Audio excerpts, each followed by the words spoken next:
Hi, Chef Karen. Today we're going to make quick bread. Quick bread, you ask?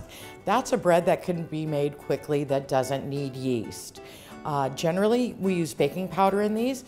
That would be your banana bread, zucchini bread, pumpkin bread. Today, we're going to make chocolate chip banana. Yum. First, you want to start with your 2 cups of flour, and then you want to add all your dry ingredients together. This is a brown sugar, 1 cup, white sugar, 1 cup, and you want to go ahead and get that all nice and incorporated with a whisk so that all your dry ingredients are mixed together. Then you want to add your 1/2 teaspoon of baking powder. Make sure all the lumps in the brown sugar are broken up.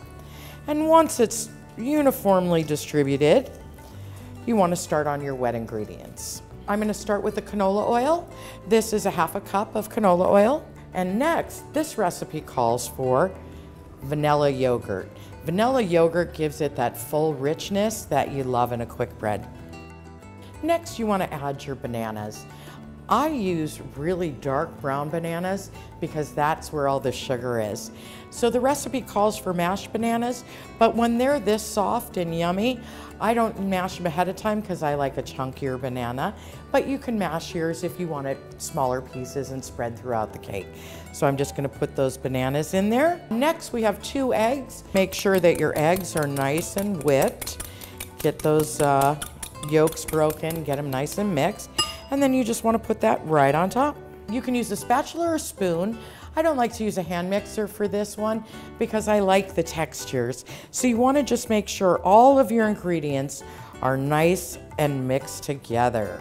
Once you have all the ingredients combined and it's nice and smooth, you want some chunks of the bananas in there because that's where you're getting your good flavor from. You want to make sure and get your pans ready.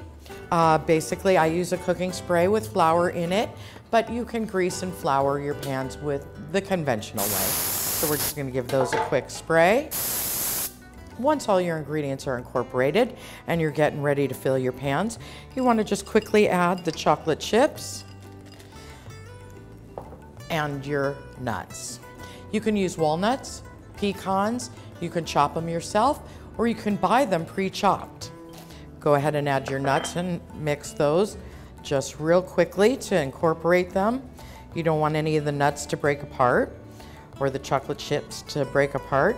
So once everything is in, you're ready to go. So you just want to gently put about 1/2 in each pan.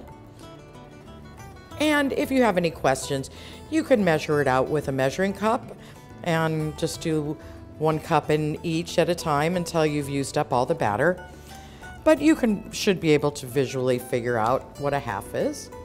And you just want to get all that batter in there. Next, we're going to put them in a 350 preheated oven. Make sure and clean the rim of your pan so you don't get any burned leftovers on the edges. And we're just going to pop these into a 350 oven. Our banana breads are out of the oven. They're cooled down and they came out perfect. And to take them out, just turn them upside down and it comes right out. And they are ready to slice and enjoy. Hi, Chef Karen here. I'm going to teach you everything you need to have in your pantry to be a successful baker.